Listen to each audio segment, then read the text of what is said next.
Director Darren Aronofsky sat down with CNN's Christiane Amanpour to talk about Noah. Now, there's been a number of critics for the movie. They believe that it is inaccurate, it is not following the narrative that the Bible put out there. And as a result, he felt like he needed to clear the record. One of the criticisms is that it touches too much on environmentalism, and they're not fans of that. So take a look. I mean, it's in Genesis. You know, first of all, Noah is saving the animals. He's not out there saving innocent babies. He's saving the animals. He's saving creation. In Genesis 2:15, the first thing that God tells Adam to do is to tend and to keep the garden. It's right there in Genesis. So it was very clear to us that there was an environmental message. To pull that message out of it, we think would have been more of an editing job than just sort of representing what's there. Okay, correct me if I'm wrong, but didn't God warn Noah about climate change? That's literally what he warned about. In fact, he warned all of humanity about climate change. Noah was the only one who listened. Mm-hmm. We have perhaps our version of it today, Gora. And ExxonMobil and Chevron didn't listen.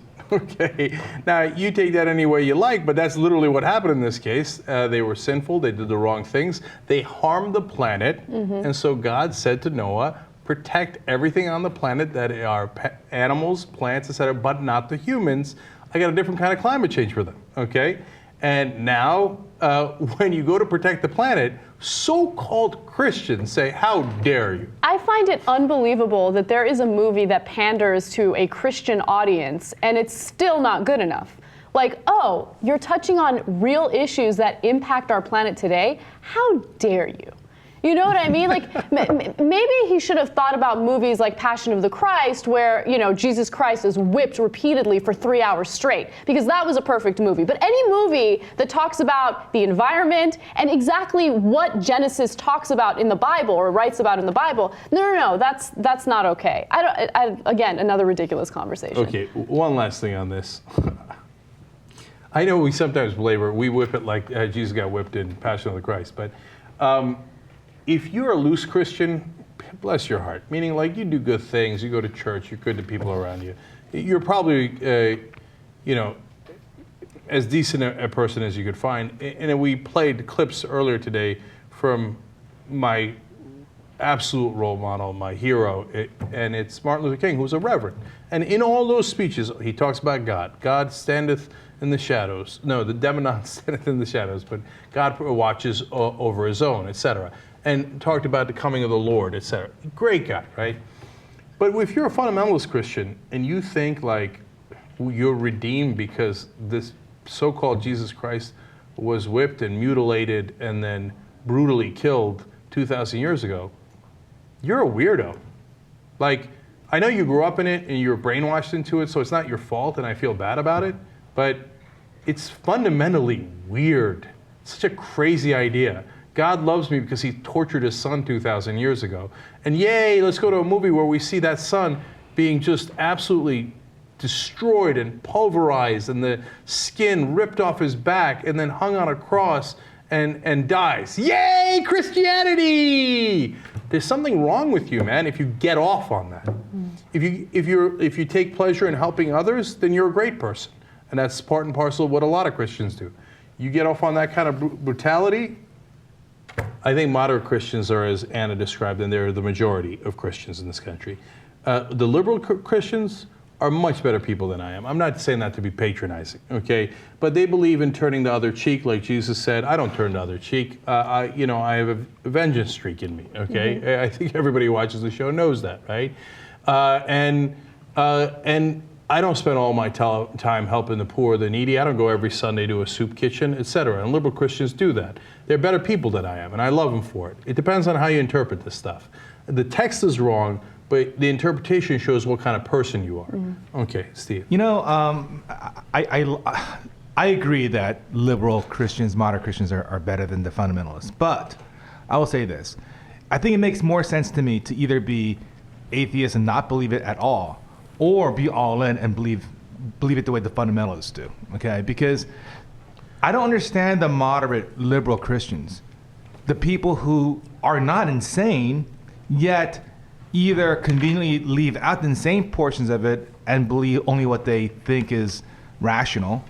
I mean, how can they believe in this text and accept it and then just conveniently leave out 80% of it that makes no sense at all? I don't think they know about the 80% that makes no sense at all. Or if they do, you're right, they do brush it off. But look, there's a role for religion, okay? And I'm gonna stand up for those people because life is freaking tough and you go through really terrible circumstances. I mean, think about the slaves in the country and how a lot of them turned to religion because for them, it was a coping mechanism to think that, hey, there's a better life for me after all of this hell. You know, there's someone out there who's looking out for me, that there's fate. And if that helps people out with their lives, then I'm all for it. But it always angers me when they use that religion to dictate the lives of other people. And I think that most Christians don't do that. Okay, but it all works together. I mean, look, I get it. And I don't want to deprive people of their hope. So if they're religious and it makes them deal with the pains of life better, fine.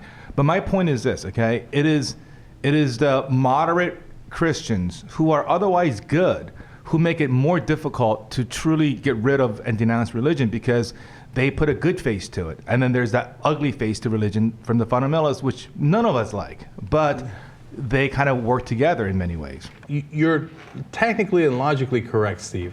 So when Pat Robertson says, well, you're going to go to hell, well, he actually has the text to back him up in the Bible on that, right? He's right. In the Bible, it says if you don't believe in Jesus Christ, that's where you're going. You can only get to heaven through Jesus Christ. So he's technically correct. So if you believe in the Bible, logically, you should believe what Pat Robertson says, even though what Pat Robertson says is based on complete irrationality, but that's what the text says. Okay, so that's true. But it's a good thing that most Christians don't know that, as Anna says that, because then they get to be decent people. And the reason why they ignore all of that, Steve, is because they want to have faith.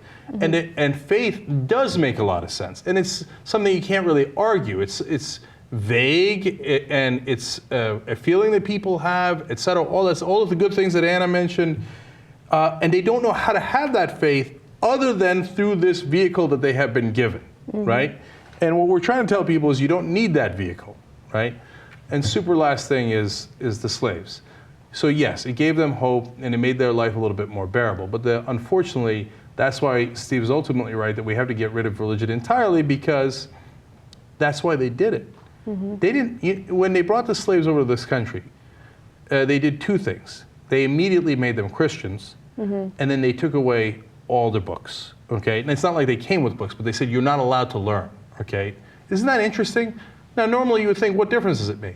But the point was, you keep them ignorant so they have no chance. They have no hope in this life, okay? They can't find a way out of their that existence that they have them literally enslaved in. But you say to them, it's okay that I'm enslaving you and torturing you in this life because, wink, wink, there's another life where you'll get to be on top. Yeah. And then they laugh and laugh and laugh. So the Nation of Islam has a huge set of issues with it, right? But they were right on this, which is that foisting Christianity on the slaves was a trick. We have the luxury of not having to absolutely need that hope and faith, right? So in that luxury, we get to say, you know, this is wrong and that's wrong, etc. But it's harder to say when, you know, you're a poor Indonesian farmer and God, life is so unbelievably tough and your wife just got sick and, you know, or your kids have issues and you can't pay the rent. You've got to have hope and faith that there's someone that's going to help you.